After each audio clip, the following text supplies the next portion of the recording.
ISA 530। ICAP ने जो इस दफा की चेंजेस दी थी ना, उसमें कुछ उसने नए एरियाज को ऐड किया था, जिसमें हमारे पास एक पोर्शन डाटा का ऐड हुआ है, सस्टेनेबिलिटी का ऐड हुआ है, कंट्रोल्स में कुछ बातें नई ऐड की हैं, 450 नया ऐड किया है, और एक जगह पे एक चेंज कर दी थी इसने, सैम्पलिंग का टेस्टिंग लेवल बढ़ा दिया। सैम्पलिंग का टेस्टिंग लेवल पहले से चेंज करते हुए इस अटेम्प्ट के लिए उसने टेस्टिंग लेवल एक स्टेप ऊपर कर दिया। हाँ, T2 कर दिया। पहले T1 होता था और T1 से मना था स्ट्रेट फॉरवर्ड, तो अब T2 कर दिया है, तो इसमें से न्यूमेरिकल एक्सपेक्ट किया जा सकता है, न्यूमेरिकल क्वेश्चंस या थोड़े से लॉजिकल सवाल अटेम्प्ट किए जा सकते हैं। तो इसलिए मैंने सैम्पलिंग को आज के सेशन में रखा था। अगर ये होता स्ट्रेट फॉरवर्ड तो मैं इसको इग्नोर कर देता, तो इसलिए रखा था कि अगर आ जाए तो आपको थोड़ी सी इसकी सेंस हो और आप इसके सवाल को अटेम्प्ट कर सकें। और उसके लिए मैंने एक सवाल बनाया भी है, उसके ऊपर बात करते हैं। सर, सैम्पलिंग बेसिकली क्या है? एक ऐसा स्टैंडर्ड जो कि आपसे कहता है कि हम लोग 100% की बजाय सैंपल बेस के ऊपर ऑडिट करना पसंद करते हैं। 100 बेस क्यों नहीं लेते? क्योंकि हम लोग एब्सोल्यूट एश्योरेंस प्रोवाइड नहीं कर रहे होते, और रीजनेबल की शर्त यही है कि हम लोग सैंपल बेसिस के ऊपर काम करें। अब जब सैम्पलिंग की बात करते हैं तो सैंपल से आया हुआ रिजल्ट हम लोग पूरी पॉपुलेशन पे क्या करते हैं? प्रोजेक्ट करते हैं। पूरी पॉपुलेशन पे क्या करते हैं? प्रोजेक्ट करते हैं। अच्छा, पॉपुलेशन को हम पहले डिवाइड कर लेते हैं इनटू सेगमेंट्स। पॉपुलेशन को पहले क्या कर लेते हैं? डिवाइड कर लेते हैं इनटू सेगमेंट्स, और उसको एक नाम देते हैं, क्या? स्ट्रेटिफिकेशन। क्या नाम देते हैं? तो इस पूरे प्रोसेस का नाम क्या है? स्ट्रेटिफिकेशन। और जो एक सेगमेंट बनाया उसका नाम क्या है? स्ट्रेटा या स्ट्रेटम। स्ट्रेटा या स्ट्रेटम। हर स्ट्रेटा का अपना अपना सैंपल होगा। हर स्ट्रेटा के सैंपल का जो रिजल्ट होगा वो सिर्फ उसी स्ट्रेटा के ऊपर आपने क्या करना है? प्रोजेक्ट करना है। पूरी पॉपुलेशन पे प्रोजेक्ट नहीं करना। इतनी बात समझ आती है? अच्छा, स्टैंडर्ड शुरू होता है कि भाई कहां कहां पे हम 100% ट्रांजैक्शंस को वेरीफाई कर सकते हैं। तो उसमें कुछ 3 बातें हैं, जहां पे पॉपुलेशन कम हो मगर क्वांटम ज्यादा हो, यानी कि वैल्यू ज्यादा और क्वांटिटी कम। सेकंड, रिस्क क्या हो? सिग्निफिकेंट, और हमारे पास एविडेंस हासिल करने का कोई और तरीका अवेलेबल ना हो। और तीसरा, रेपिटेटिव नेचर की ट्रांजैक्शंस हो, होमोजेनियस हो, रेपिटेटिव हो, आप उसको ऑटोमेटेड वे में परफॉर्म कर सकते हो, और ये क्या हो? Cost effective. ये सवाल आइटम को बहुत पसंद है। क्रैमिंग में ये सवाल काफी दफा टेस्ट कर चुका है कि बताएं कहां कहां पे आप 100% की तरफ जा सकते हैं। फिर एक और तरीका होता है सिलेक्टिंग द स्पेसिफिक आइटम, कि आप कभी कभी क्या करते हैं कि सैंपल करते दौरान आपने ख्वाहिश जाहिर की है कि यार फला डेटर को मैंने लाजमी वेरीफाई करना था मगर सैंपल में उसका नाम नहीं आया, तो फिर आप स्पेसिफिकली उसका नाम खुद से भी ऐड कर सकते हैं।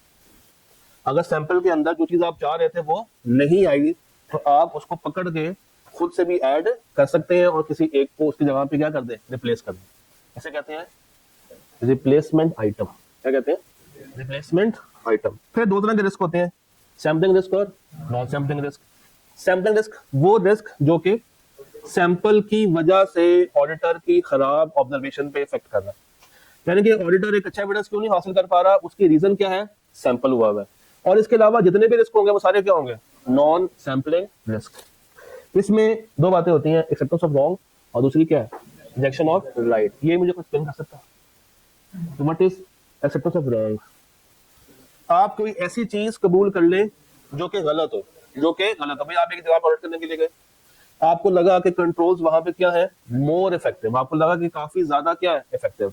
हकीकत में वो इतने इफेक्टिव नहीं थे, तो अब आपको क्या लग गया है? ज्यादा इफेक्टिव। आपका काम कम हो जाएगा।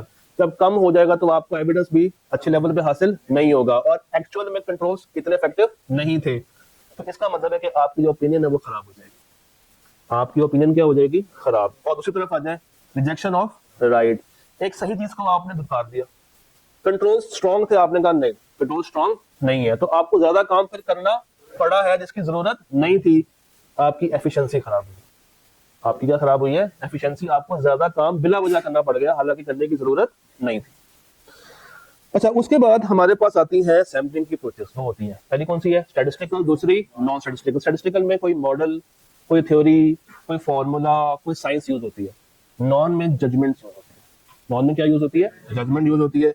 और उसके बाद हमारे पास ये 4 मेथड्स हैं, रैंडम है, सिस्टमैटिक है, हैपहैज़र्ड है और ब्लॉक है। अच्छा, बाकी बात करेंगे इस सवाल के साथ। इस सवाल को करने के लिए आप जरा एक्टिव हो जाए प्लीज, जो आज की मेन थीम है। Part A, the auditor is testing controls over authorisation of credit sales. अच्छा, जब आप टेस्ट ऑफ डिटेल लगाते हैं, क्या लगाते हैं, उसका रिजल्ट आप पॉपुलेशन पे प्रोजेक्ट करते हैं। ये बात याद रखिएगा, उसका जो भी रिजल्ट आता है आप उसको क्या करते हैं, पॉपुलेशन पे प्रोजेक्ट। बट जब आप कंट्रोल्स को टेस्ट करते हैं, वो जो कंट्रोल्स का आंसर आ गया वही है, उसको दोबारा से पूरी पॉपुलेशन पे प्रोजेक्ट नहीं करते। या आप यूं समझ लेंगे जो मेरा सैंपल का रिजल्ट है वही मेरा किसका रिजल्ट होगा, पॉपुलेशन का रिजल्ट होगा। ये बात सबको ठीक है। अब data, total number of sales कितनी है, 24,000। सैंपल कितना सिलेक्ट किया है मैंने, 120। 4 ट्रांजैक्शंस ऐसी हैं जहां पे सेल्स एक्सीड कर रही है किससे, क्रेडिट लिमिट से। 2 ऐसी हैं जहां पे अप्रूवल चाहिए जो कि मिसिंग है। तो कुल मिला के कितनी गलती है, 6। कितने में से निकाले, परसेंटेज क्या आती है, परसेंटेज क्या आती है, 5% आती है, निकाल ले चले।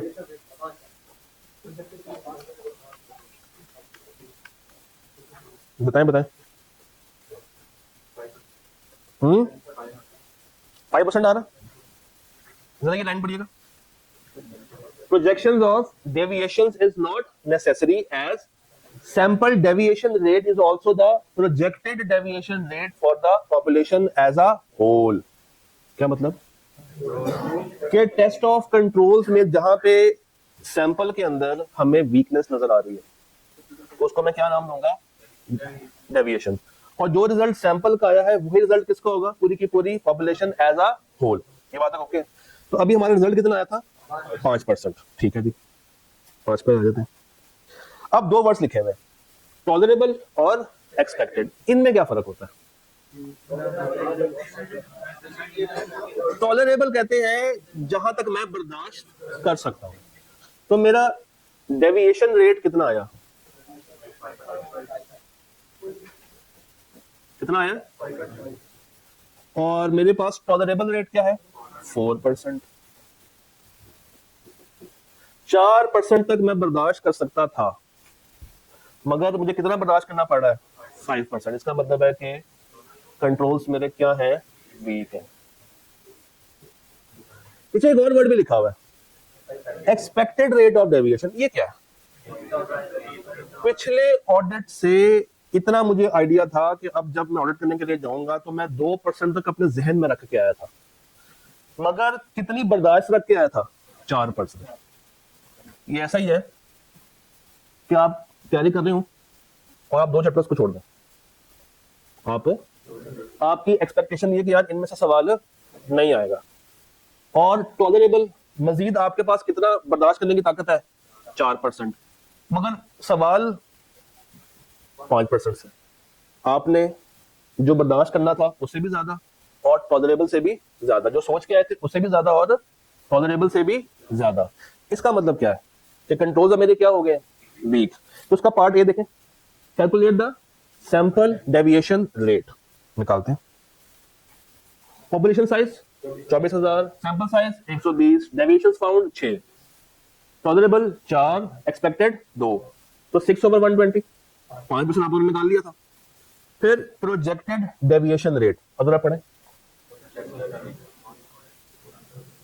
इसको मैं अब प्रोजेक्ट करूंगा नहीं, क्योंकि जो सैंपल का है वही क्या है, पॉपुलेशन एज अ होल। तो अगर 5% सैंपल का आया तो 5 ही किसका होगा, पूरी की पूरी पॉपुलेशन का। सी, कंपैरिजन विद द टॉलरेबल, 5 ज्यादा है एज कंपेयर टू 4, तो controls can not be relied upon. अब मैं कंट्रोल्स के ऊपर रिलाई नहीं कर सकता। और अगर इसको मैं कंपेयर करूं किसके साथ, एक्सपेक्टेड के साथ, तो भी वो ज्यादा है।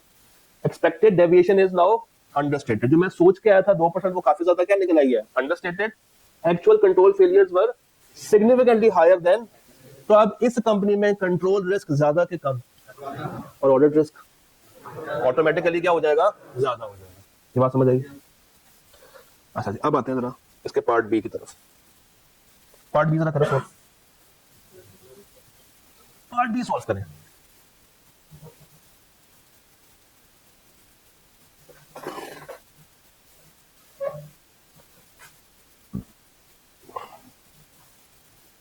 यहाँ पे टेस्ट ऑफ कंट्रोल नहीं है, यहाँ पे टेस्ट ऑफ डिटेल है।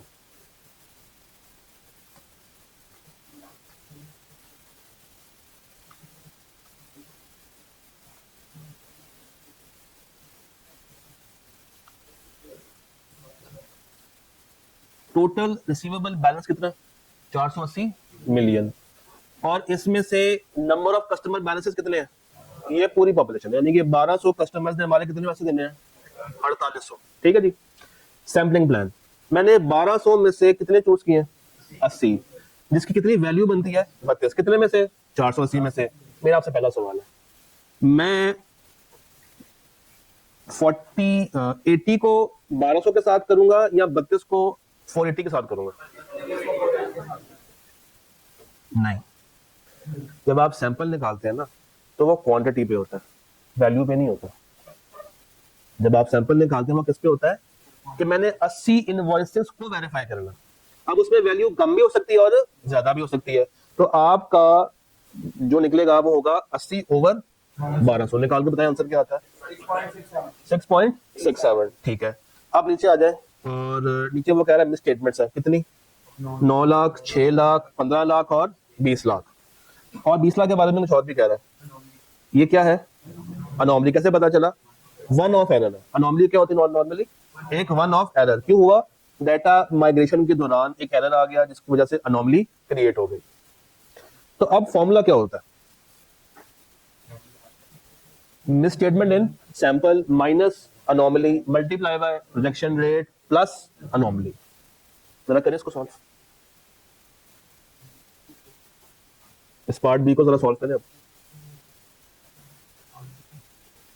पहले टोटल मिस स्टेटमेंट निकाले, फिर प्रोजेक्शन रेट निकाले, फिर मिस स्टेटमेंट निकाले प्रोजेक्टेड, और उसके बाद एच भी है, रिकैलकुलेट करें, और आई भी है, कंपेयर करें। करें, शाबाश। E F G H I, ये सारे पार्ट्स करें solve. E F G H I, शाबाश शाबाश, टाइम जाया करना।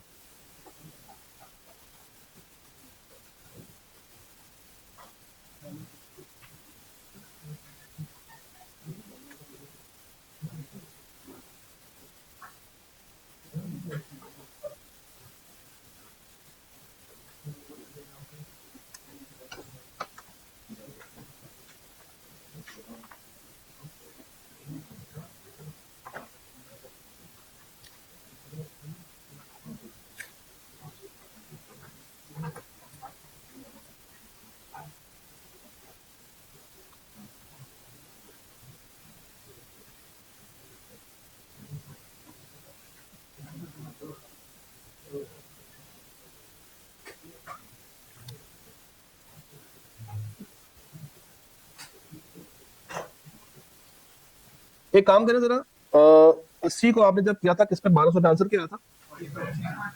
32 को करें 480 का आंसर क्या आता है? चलिए करें सॉल्व।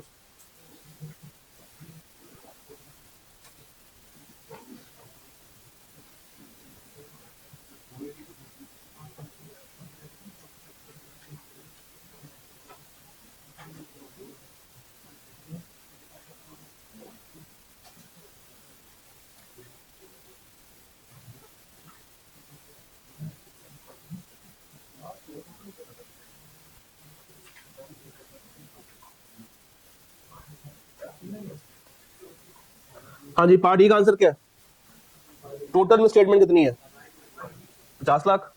ऐसे ही है, ठीक है। पार्ट एफ, प्रोजेक्शन रेट निकाले जरा, प्रोजेक्शन रेट निकाले। Projection rate total divided by sample, total divided by sample. 480 को 32 पे कर दें या 1200 को 80 पे कर लें? 15 आएगा। 15 आ गया प्रोजेक्शन रेट। इसमें कोई प्रॉब्लम किसी को? कोई प्रॉब्लम प्रोजेक्शन रेट में? कैसे निकाला बना? टोटल जो कोई पॉपुलेशन में था divided by sample.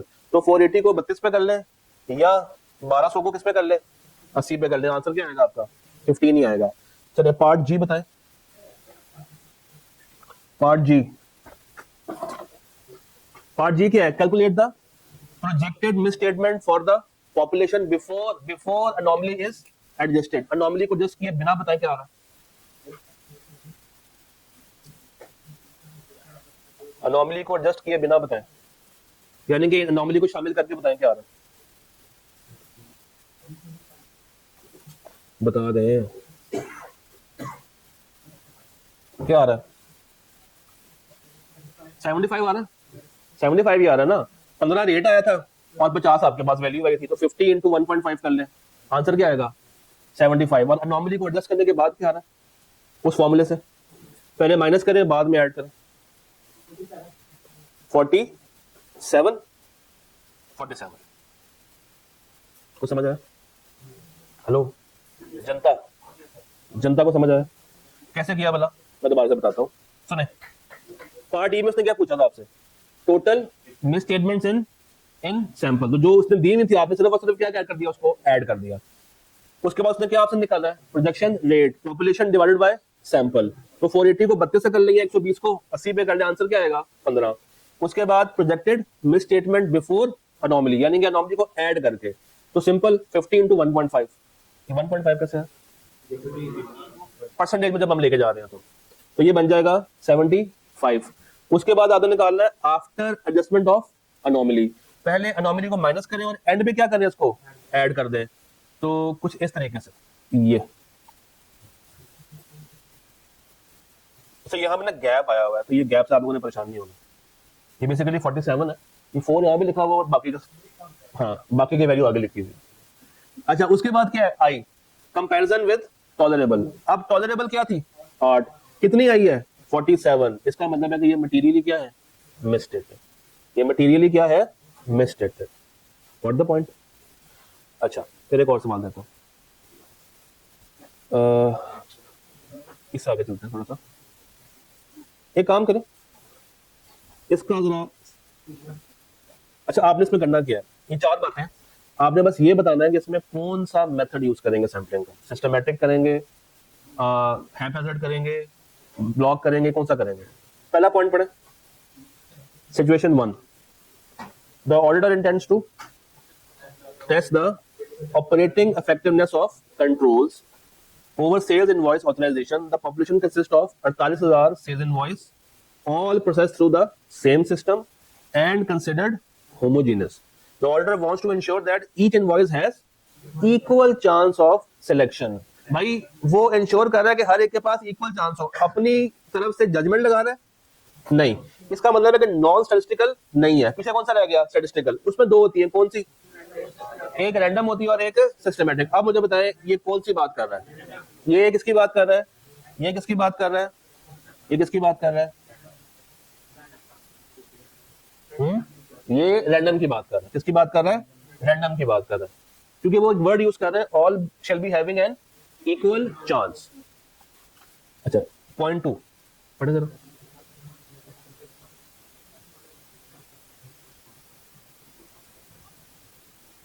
Seasonal, seasonal का वर्ड पे गौर कीजिएगा, तो जहां पे सीजनल हो वहां पे हम कौन सी यूज करते हैं, ब्लॉक सैंपलिंग यूज करते हैं। पॉइंट 3 पढ़े,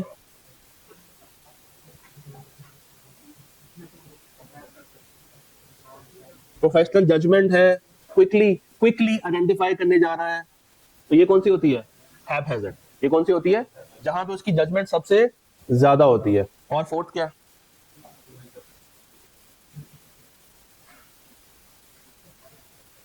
सीक्वेंशली नंबर, तो ये कौन सी बन जाएगी सिस्टमैटिक, कौन सी बन जाएगी। तो अब रैंडम में और सिस्टमैटिक में फर्क क्या है, रैंडम क्या सबसे बड़ा मसला होता है, ये बहुत ही रैंडम है, कोई भी वैल्यू कहीं से भी आ सकती है, और सिस्टमैटिक हम शुरू किससे करते हैं, रैंडम से, फॉर्मूला लगाते हैं और उसके बाद उसमें ऐड करते जाते हैं। ये आखिरी सवाल कर लें उसके बाद आप जा सकते हैं इसी का पार्ट डी,